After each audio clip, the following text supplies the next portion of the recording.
Bismillahirrahmanirrahim. Assalamualaikum warahmatullahi wabarakatuh.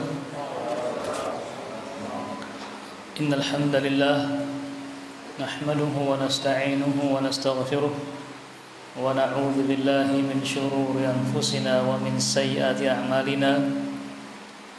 May yahdihillahu fala mudilla lahu wa may yudlil fala hadiya lahu. أشهد أن لا إله إلا الله وحده لا شريك له وأشهد أن محمدا عبده ورسوله. قال الله تعالى في كتابه العزيز: يا أيها الناس اتقوا ربكم الذي خلقكم من نفس واحدة وخلق منها زوجها وبث منهما رجالا كثيرا ونساء واتقوا الله الذي تساءلون به والأرحام إن الله كان عليكم رقيبا. فإن أصدق الحديث كتاب الله وخير الهدي هدي محمد صلى الله عليه وسلم وشر أمور محدثاتها فإن كل محدثة بدعة وكل بدعة ضلالة وكل ضلالة في النار. أما بعد. Akhwani a'izai rahimakumullahu jami'an. Masih kita membaca kitab Tazkiyatun Nafas. Setelah sekian lama kita tidak bersua. Masyaallah, ini bahasanya keren ya. Waalaikumsalam, ahlan wa sahlan. Setelah sekian lama kita tidak bersua, ada berapa bulan? 1 bulan lebih kita tidak menghadiri kajian tentang Tazkiyatun Nafas ini. Tapi alhamdulillah kajian-kajian yang lainnya sudah ada dan terus berjalan, alhamdulillah. Ini merupakan nikmat Allah Subhanahu wa taala yang Allah berikan kepada kita. Ini suaranya enggak ganggu ini. Menggaung. Mentang-mentang dekat Pulau Kaung. Jadi menggaung. Baik, tema kita pada sore hari ini yaitu muhasabatun nafs, yaitu introspeksi diri. Introspeksi diri atau mengoreksi diri kita. Seorang pedagang yang sukses itu ketika dia mampu menghitung dagangannya, berapa penjualan, berapa pembelian dan berapa penjualannya, berapa modalnya, berapa labanya, dan setiap hari dia menghitungnya, berapa yang terjual pada hari itu, berapa modalnya, kemudian berapa keuntungannya, setiap harinya dia hitung, kemudian setiap bulannya dia hitung, bahkan mungkin dia di akhir tahun, masyaallah, pemuda Mapin nih, pejuang-pejuang Islam. Bahkan dia ketika dia mau tutup buku di akhir tahun, dia tutup buku, dia akan menghitung. Nah, dia akan dikatakan berhasil ketika keuntungannya lebih atau labanya lebih daripada kekurangannya. Berapa labanya, berapa penjualannya, berapa labanya, berapa keuntungannya. Itulah pengusaha yang sukses. Itulah waalaikumsalam warahmatullahi wabarakatuh. Itulah pengusaha yang sukses. Begitu juga petani misalnya, ketika dia mampu menghitung berapa modalnya, berapa pengeluarannya, berapa habis bibitnya, kemudian nanti ketika dia sudah panen, apakah bisa menutupi kebutuhan selama dia mengurus jadi barang-barangnya ini, sehingga dia bisa menghitung labanya.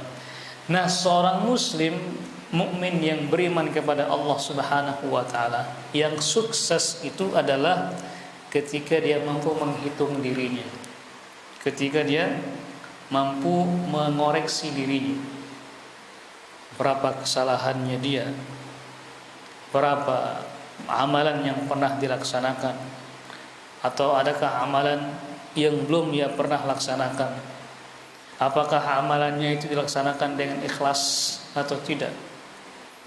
Dia harus mengoreksi dirinya. Dia harus introspeksi diri, bukan malah mengoreksi orang lain, tapi dia harus mengoreksi dirinya sendiri. Itulah muslim yang sukses. Makanya kata Imam Ahmad meriwayatkan hadis dari Nabi sallallahu alaihi wasallam. Dalam hadisnya Nabi sallallahu alaihi wasallam bersabda, "Al-kayyisu man dana nafsahu wa 'amila lima ba'dal maut." Seorang yang smart atau seorang sosok muslim yang cerdas, yang sukses itu man dana nafsahu, yang mana dia itu mampu mengoreksi dirinya, introspeksi diri, koreksi.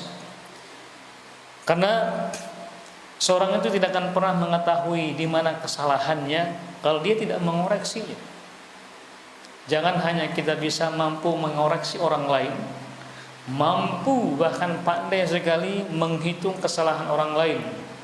Kalau kita melihat diri kita misalnya, kalau kita disuruh bagaimana si fulan, kita mampu dari A sampai Z menghitung begini. Namun di saat kita mengoreksi diri kita, kita tidak mampu, bahkan mungkin tidak bisa. Kenapa? Karena kita tidak pernah mengoreksi diri kita. Dari bangun tidur sampai tidur lagi itu kita tidak pernah mengoreksi diri kita. Kita hanya mampu dan pintar bahkan lihai mengoreksi orang lain, tetapi tidak mampu mengoreksi diri sendiri. Makanya kata Nabi sallallahu alaihi wasallam, al-kayyisu, orang yang smart, yang cerdas, yang pandai itu adalah yang sukses ketika mendana nafsahu, ketika dia mampu mengoreksi dirinya. Wa amila lima ba'dal maut. Dan ketika dia beramal itu bukan dia bekerja untuk dia hidup di muka bumi ini, untuk kesehariannya, untuk kehidupannya, tidak. Apalagi sampai memperkaya diri sendiri, tapi apa? Lima ba'dal maut. Dia bekerja agar dia bisa mampu hidup nanti setelah dia meninggalkan dunia ini. Tujuan dia beramal itu bukan untuk hidup di dunia ini, tapi nanti setelah dia meninggalkan dunia ini. Itulah muslim yang cerdas. Dan Nabi mengatakan sebagai kebalikannya, wal ajizu man ittaba'a nafsahu hawaha wa tamanna 'ala Allah al-amani. Dan orang yang tidak smart, yang ajiz, yang lemah, yang buruk, yang cerdas, yang goblok lah, orang yang selalu mengikuti hawa nafsunya. Orang yang selalu mengikuti hawa nafsu, kemana hawa nafsunya berlabuh, itulah dia ikuti terus. Kemudian dia berangan-angan kepada Allah Subhanahu wa ta'ala tentang dunia ini. Dari bangun tidur dia sudah memikirkan tentang dunia, apa yang harus dilaksanakan pada hari itu untuk mendapatkan dunia. Mau tidur pun mimpinya tentang dunia. Jadi dari bangun tidur sudah berangan-angan ingin mendapatkan dunia. Ketika dia bekerja pun ingin mendapatkan dunia. Dan mimpi pun tentang dunia. Mimpi-mimpi indahnya itu tentang dunia. Padahal di saat kita bangun tidur, apa doa kita? Alhamdulillahilladzi ahyana ba'da ma amatana wa ilaihin nusyur.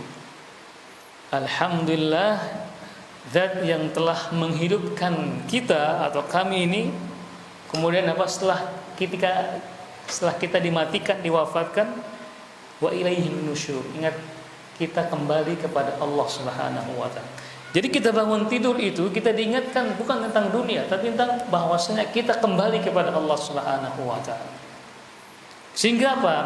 Dalam keseharian kita beramal lima ba'dal maut, untuk setelah kita meninggalkan dunia ini. Dan di saat kita tidur pun apa doa kita? Bismikallahumma ahya wa amutu wa ilaihi an-nusyur al-masir. Al-masir. Kalau tidur nusyur, bangun tidur. Kalau tidur masir. Jadi bismillah, dengan nama Allah juga kita hidup dan juga kita mati ini. Karena Allah Subhanahu wa ta'ala dan juga kita juga akan kembali kepada Allah Subhanahu wa taala. Jadi bangun tidur pun kita diingatkan bahwasanya kita akan kembali kepada Allah Subhanahu wa taala, dan mau tidur pun kita pun diingatkan bahwasanya kita semua akan juga kembali kepada Allah Subhanahu wa taala. Bukan berangan-angan tentang dunia. Jadi kalau kita introspeksi diri kita, bukan tentang dunia, tapi tentang akhirat. Makanya kata Imam Ahmad rahimahullahu taala ketika beliau mengutil perkataan Umar bin Khattab radhiyallahu anhu, kata Umar bin Khattab radhiyallahu anhu, hasibu anfusakum qabla an tuhasabu. Koreksilah dirimu, koreksilah diri kita ini sebelum nanti kita dikoreksi oleh Allah Subhanahu wa taala. Wazinu anfusakum qabla an tuzanu, dan timbanglah diri kita ini. Jangan hanya kita menimbang berat badan kita saja. Ya bukan saya. Jangan kita hanya menimbang berat badan kita saja. Wah, berkurang, bertambah. Apalagi orang-orang yang ibu-ibu mungkin yang inginnya masalah ingin diet, yang dipertimbangkan itu kan berat badannya. Kok saya makin berat ini? Kalau bertambah sedih, kalau berkurang sedih juga nggak? Sedih juga ya. Inginnya yang ideal gitu. Tapi ingat, kenapa kita melalaikan menimbang dosa-dosa kita, menimbang pahala-pahala kita, menimbang kebaikan-kebaikan kita, menimbang keburukan-keburukan kita. Makanya kata Umar bin Khattab, wazinu anfusakum, timbanglah diri kalian sebelum nanti Allah akan menimbang amal-amal kita. Fa innahu ahana 'alaikum fil hisabi ghadan an tuhasabu anfusakum yawma. Kenapa? Karena hari inilah kita sekarang menimbang diri kita. Kita mampu mengoreksinya, menimbangnya. Bahkan kita kurang, kita bisa menambahkannya. Ketika salah, kita bisa mengoreksinya. Kita bisa, sangat mampu. Apa? Nanti, qadan, pada hari kiamat nanti, hisabun bila amal. Kenapa nanti di hari kiamat yang ada hanyalah hari pertimbangan perhitungan dan tidak ada amalan. Pada hari ini kita bisa beramal, maka beramallah untuk nanti hari pertimbangan Allah Subhanahu wa taala. Kenapa? Yauma idzin tu'raduna la takhfa 'alaikum minkum khafiyah. Kenapa? Karena nanti pada hari itu, pada hari kiamat nanti Allah akan menampakkan semuanya di hadapan Allah Subhanahu wa taala, dan tidak ada yang ditutupi. Dari waktu yang kita habiskan, setiap detiknya, setiap harinya, setiap kita merangkak, berjalan, berlari, mengejar dunia ini, Allah memperhitungkan segala halnya. Allah menghitungkan segala halnya dari sisa-sisa waktu kita ini. Padahal kalau kita mau menghitung waktu yang Allah berikan kepada kita, berapa waktu yang Allah berikan kepada kita, dari kita bisa menikmati dunia ini, sebenarnya kalau kita menghitung-hitungnya sangat-sangat sedikit sekali. Terallah Allah Subhanahu wa taala memberikan kita kehidupan dunia ini. Berapa tahun? Antum minta berapa tahun? 1000 tahun? Kalau antum minta umur yang panjang, itu minta berapa kepada Allah Subhanahu wa taala? Antum berdoa kepada Allah minta usia berapa? 1000 tahun? 100 tahun? Nabi SAW menyatakan dalam hadisnya bahwasanya usia umatku ini beda 60 atau 70, antara 60 sampai 70. Kelebihannya itu adalah bonus dari Allah Subhanahu wa taala. Artinya ketika ada orang yang usianya melebihi dari 70 tahun, itu bonus dari Allah Subhanahu wa taala. Taruhlah usia seorang itu 60-an tahun, itu normalnya. Sebab Nabi SAW usianya kan 63 tahun, normalnya 60. Kalau mau kita menghitung-hitung berapa usia yang tersisa yang buat kita beribadah kepada Allah, maka sangat-sangat tipis sekali. Coba kita hitung sekarang. Dari usia 60-an tahun, berapa lama kita beribadah kepada Allah Subhanahu wa taala? Kalau kita mau menguranginya dengan usia tidur kita, Dari 24 dari 60-an tahun itu kata dokter seorang itu harus tidur berapa jam sehari? 8 jam sehari. Berarti sepertiganya, sepertiga dari 4 jam itu dikurangi. Berarti dari 60 tahun dikurangi sepertiganya, sisa berapa? Berapa? Sisa 40 tahun. Sisa 40 tahun kita beribadah kepada Allah Subhanahu wa taala. Apakah itu yang kita gunakan beribadah? Tidak. Masih terkurang lagi dengan masa main-main kita, masa ngopi kita, masa pelaung kita, masa ngumpul-ngumpul kita. Apalagi yang suka main remi itu dikurangi lagi dengan masa main reminya, masa hisapnya itu, masa ngopinya. Belum lagi masa di mana hari itu kan ada dua, ada siang, ada malam kan. Bagi dua berarti dikurangi lagi. Berarti kalau kita mau menghitung-hitung tidak ada lagi waktu yang tersisa untuk kita beribadah kepada Allah Subhanahu wa taala. Itulah kenapa kita harus memperhitungkan diri kita ini. Dari usia yang Allah berikan kepada kita, dikurangi dengan kebutuhan, kesibukan kita itu tidak tersisa kecuali hanya sedikit saja. Alhamdulillah kita tinggal di Sumbawa nggak ada macet. Kalau antum tinggal di Jakarta, wallah, sisa antum itu nggak ada. Habis waktunya di perjalanan. Makanya jangan heran ada ipar saya itu nggak ketemu sama anaknya, kecuali hari libur saja. Kenapa? Karena ketika dia pergi bekerja, anaknya ketika masih tidur. Pulang kerja, anaknya sudah tidur. Karena malam pulang. Jadi nggak ada waktu untuk bertemu dengan anak-anaknya kecuali hanya hari Sabtu dan Ahad. Itu pun kalau pergi-pergi habis waktunya di jalanan macet. Dikurangi dengan itu juga, artinya tidak ada waktu kita untuk bisa maksimalkan diri kita untuk beribadah kepada Allah Subhanahu wa taala. Makanya nanti pada hari kiamat tu'radun, Allah akan memperlihatkan amalan-amalan kita dan tidak ada yang disembunyikan di hadapan Allah Subhanahu wa taala. Makanya Al-Hasan Al-Basri rahimahullahu taala. Tahu Hasan Al-Basri ya? Kenal?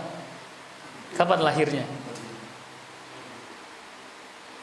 Al-Imam Hasan Al-Basri lahir dari seorang ibu dan juga bapak itu budak semuanya. Budak. Kedua-duanya budak. Jadi bapaknya itu budak dari milik Zaid, kemudian ibunya budak dari Zainab. Zaid itu siapanya Nabi Sallallahu Alaihi Wasallam, ya, anak angkatnya, tapi Allah batalkan peranakan itu. Dan juga Zainab, siapa Zainab? Istri Nabi Sallallahu Alaihi Wasallam. Menikah, lahirnya Hasan Al-Basri. Jadi Hasan Al-Basri ini lahir dan tumbuh besar di rumah kenabian Nabi Sallallahu Alaihi Wasallam. Karena ibunya itu di bawah siapa? Di bawah istri Nabi dan juga di bawah anak bukan anak ya. Artinya anak angkat Nabi Sallallahu Alaihi Wasallam. Tumbuh dan besar dari kenabian. Makanya beliau ketika lahir dan dibesarkan, beliau berada di khalifah fitnah pada saat itu. Beliau pernah menjadi seorang hidup di khalifah Muslim bin Hajjaj Al-Thaqafi, yang mana pada saat itu sangat kejam sekali. Pemerintahnya siapa? Muslim bin Hajjaj Al-Thaqafi.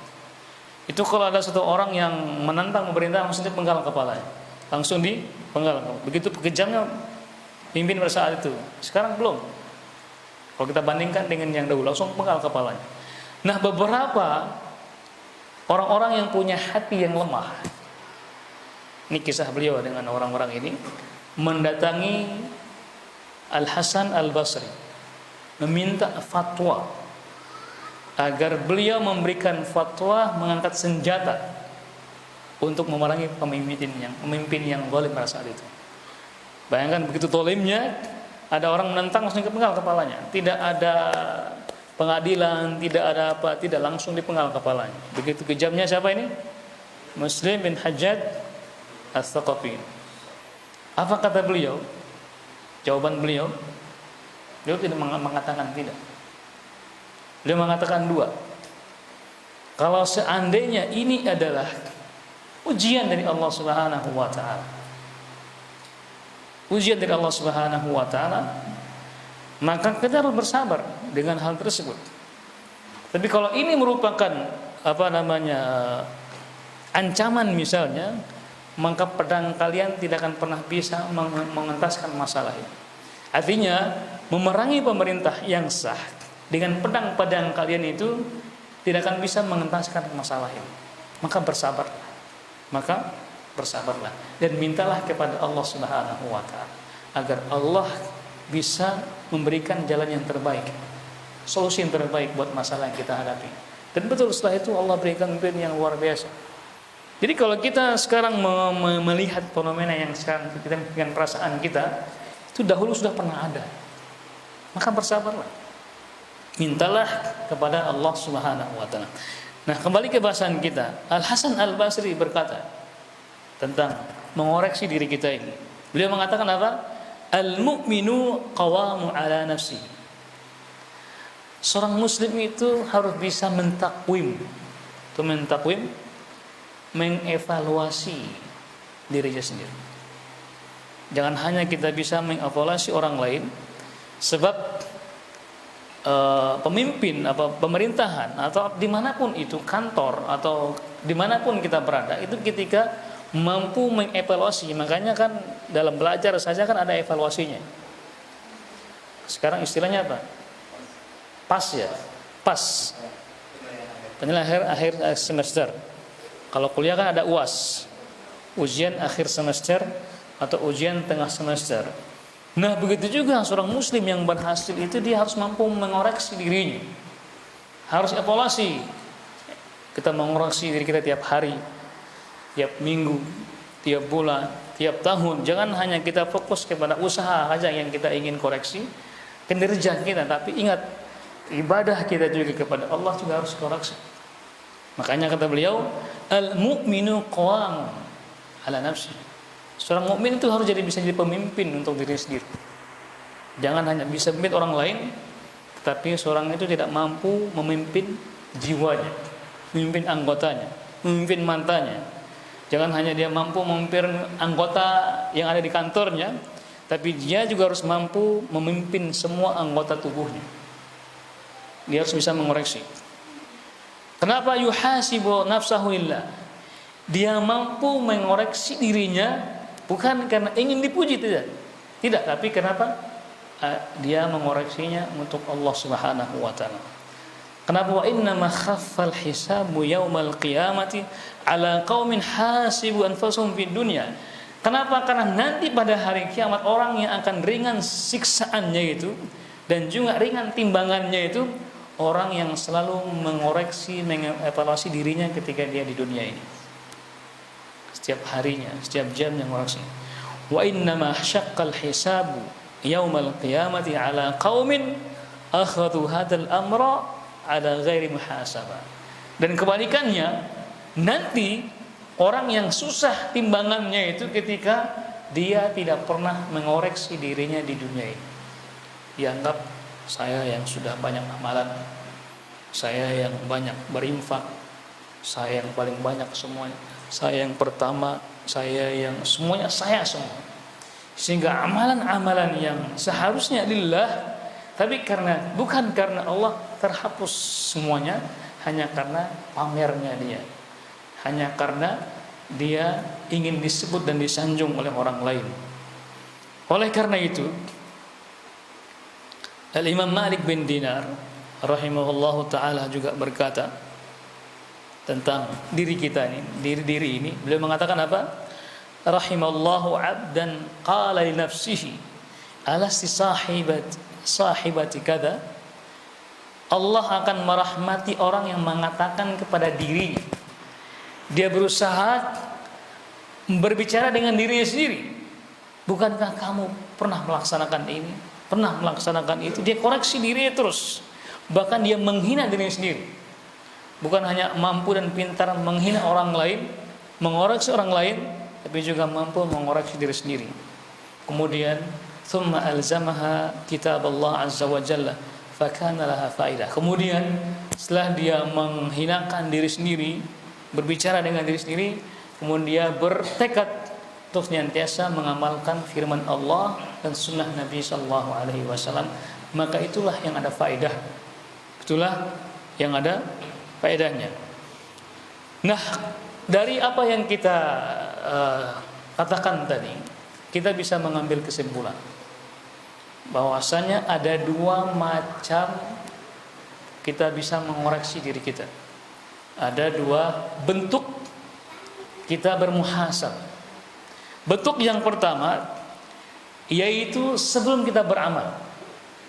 Sebelum kita melakukan sesuatu, kita koreksi dulu diri kita.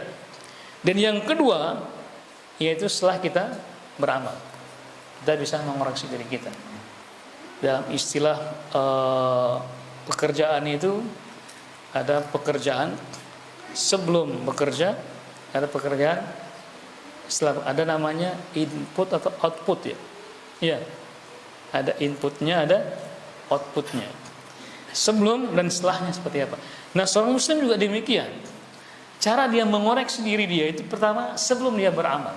Sebelum dia beramal. Makanya Imam Al-Qayyim mengatakan yang pertama adalah yaitu sebelum dia beramal, fahuwa ayyaqifa 'inda awwali hammihi wa iradatihi wa la yubadiru bil 'amal hatta yatabayyana lahu rujhanu 'ala tarkihi. Jadi yang pertama atau yaitu sebelum dia beramal, dia harus berdiri. Kemudian dia berpikir sebelum dia melaksanakan amalan tersebut. Dia harus berpikir dahulu, apakah yang dia akan laksanakan itu harus dilaksanakan atau ditinggalkan. Kalau dilaksanakan, ada nggak manfaatnya? Kalau ditinggalkan, ada nggak manfaatnya? Dia harus mempertimbangkan mudaratnya dan juga manfaatnya. Apakah amalan tersebut segera dilaksanakan atau bisa diundur di hari-hari atau di waktu-waktu berikutnya. Jadi dia harus introspeksi. Ketika dia ingin melaksanakan sesuatu itu, apakah dia harus melaksanakannya atau tidak? Dalam melaksanakannya pun apakah mengandung manfaat atau mudarat? Nah, ketika manfaatnya segera atau tidak? Apakah ini amalannya boleh diundur atau tidak? Kemudian mengenai hal ini, Al-Imam Hasan Al-Basri berkata tentang ini. Beliau mengatakan, rahimallahu 'abdan waqafa 'inda hammihi fa in kana lillah amdahu wa in kana li ghairihi ta'akhkhar. Nah, beliau memberikan tips. Al-Imam Hasan Al-Basri memberikan tips kepada kita. Kata beliau, Allah merahmati orang yang ketika dia ingin beramal, dia berpikir dahulu. Kalau amalan yang ia akan laksanakan karena Allah atau untuk Allah Subhanahu wa taala, maka dia segera melaksanakan. Tetapi kalau amalannya itu karena bukan Allah, untuk selain Allah Subhanahu wa taala, maka dia tinggal. Itu tips dari siapa? Al-Imam Hasan Al-Basri rahimahullahu taala. Kemudian bentuk yang kedua. Kalau tadi kan sebelum kita beramal, nah sekarang di saat kita sudah melaksanakannya, kita juga mengoreksi diri kita. Outputnya apa? Kata Ibnu Qayyim ada tiga macam. Ada tiga macam. Yang pertama, muhasabatuha ala ta'atin qusirat fiha min haqqillahi azza wa jalla falam yatawaqqa falam tuqi'aha 'ala al-wajh alladhi yanbaghi wa haqqullah fi ta'ati sittatu umur. Kemudian yang pertama tadi, ketika dia sudah beramal, kemudian dia mengoreksinya. Apakah amalannya itu telah sempurna dilaksanakan atau tidak? Kayak sholat tadi misalnya, setelah kita melaksanakan sholat, kita koreksi. Kira-kira apa yang kurang dari sholat kita tadi? Apakah terburu-buru atau bacaannya kurang pas, atau syarat-syaratnya, rukun-rukunnya belum terpenuhi, kita koreksi dari takbir sampai salam. Kenapa, Pak? Makanya di saat kita selesai melaksanakan salat, kita tidak mengatakan alhamdulillah kan? Justru kita mengatakan apa? Astagfirullahaladzim. Padahal kita baru melaksanakan suatu kebaikan. Kok malah kita mengucapkan istighfar? Bukankah di saat kita makan kita mengucapkan alhamdulillah, saat kita harus minum alhamdulillah. Tapi kenapa di saat kita melaksanakan salat, setelah kita mengatakan apa? Istighfar. Astagfirullah. Astagfirullah. Itu bagian dari kita mengoreksi diri kita. Mungkin di sana ada yang kurang, ada yang terlalu cepat. Karena terkadang kan hati ini tergantung amal ini tergantung kondisi hati kita. Ada pekerjaan yang kita laksanakan hanya kita cepat-cepat sholat. Ya tidak. Ada yang kita ingat akhirnya kita lupa berapa gerakannya, apa bacaan kita. Nah, di sini yang harus kita koreksi. Kita harus koreksi. Nah, apakah amalan tersebut sudah ada hak Allah di situ yang harus kita tunaikan? Dan apakah kewajiban kita sebagai hamba sudah tunaikan dengan sebaik-baiknya? Makanya Imam Al-Qayyim mengatakan, apakah dalam melaksanakan ketaatan kepada Allah itu sudah kita melaksanakan 6 hal? Yang pertama, ikhlas kepada Allah Subhanahu wa taala. Kemudian an-nasihah lillah. Apakah itu bagian dari nasihat karena Allah Subhanahu wa taala? Ataukah amalan yang kita laksanakan itu sudah sesuai juga dengan sunnah Nabi kita Muhammad sallallahu alaihi wasallam? Karena banyak orang yang mengamalkan, yang penting kan tu buat kan. Yang penting kan tu buat. Dia tidak mengoreksi apakah amalannya itu sesuai tidak dengan tuntunan Nabi sallallahu alaihi wasallam. Kemudian wasyuhud minnatullah alaihi, dan juga kita bisa menghadirkan bahwasanya kita beribadah itu atas nikmat yang Allah berikan kepada kita. Bayangkan di sana ada orang yang berusaha bayar mahal agar dia bisa melangkahkan kakinya. Di sana ada orang mau bayar mahal agar dia bisa bernafas dengan mudah. Di sana ada orang yang mau bayar mahal agar dia bisa menggerakkan gerakan-gerakan tersebut. Nah, kita tidak perlu bayar mahal. Itu bagian dari nikmat Allah yang kita hadirkan di saat kita beribadah kepada Allah Subhanahu wa taala. Makanya kata imam yang lainnya, di saat Anda bermaksiat, naudzubillah min dzalik, ingatlah Anda sedang bermaksiat di atas nikmat Allah yang berikan kepada Anda. Ingat itu. Ketika ada orang yang bermaksiat kepada Allah Subhanahu wa taala, ingatlah ketika Anda bermaksiat itu Anda bermaksiat di atas nikmat yang Allah berikan kepada dia. Maka harus bisa. Begitu juga di saat kita beribadah kepada Allah harus hadirkan itu. Kemudian juga kita harus bisa mengoreksi apakah kita itu sempurna atau tidak melaksanakan itu. Sehingga kita bisa mengoreksi diri kita, apakah ini untuk Allah atau tidak. Apakah dia melaksanakan ketaatan kepada Allah atau tidak. Kemudian yang kedua, kalau tadi kan dia mengoreksi dirinya, apakah dia melaksanakan ketaatan Allah di atas kata Allah itu, kemudian dia bisa melaksanakan dengan sebaik-baiknya. Yang kedua, ayuhasiba nafsahu ala kulli amalin kana tarkuhu khairun lahu min fi'li. Dia juga bisa mengoreksi dirinya, apakah amalan yang dilaksanakan itu, apakah manakah yang lebih baik, melaksanakannya atau meninggalkannya.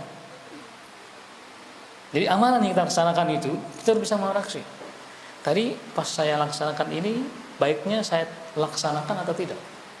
Dia mempertimbangkan mudarat dari manfaat. Itu yang kedua. Yang ketiga, ayuhasiba nafsahu ala amrin mubahin lima fa'alahu. Yang kedua, dia juga bisa mengoreksi dirinya dengan pada amalan yang sifatnya mubah. Yang sifatnya mubah. Dia sudah melaksanakan amalan yang mubah, tapi dia mengoreksi dirinya. Apakah ketika dia melaksanakan amalan yang mubah itu karena Allah atau karena yang lainnya? Kalau dia melaksanakannya karena Allah, kata dia mengucapkan subhanallah alhamdulillah, dia minta ikhlas minta pahala dari Allah SWT. Tapi kalau dia melaksanakan bukan karena Allah, maka segera beristighfar dan minta ampun kepada Allah Subhanahu wa taala. Maka dengan demikian dia sudah bisa mengoreksi dirinya, baik itu sebelum beramal atau setelah dia beramal. Wallahu taala alam. Ini yang bisa kita sampaikan pada sore hari ini. Mudah-mudahan bermanfaat.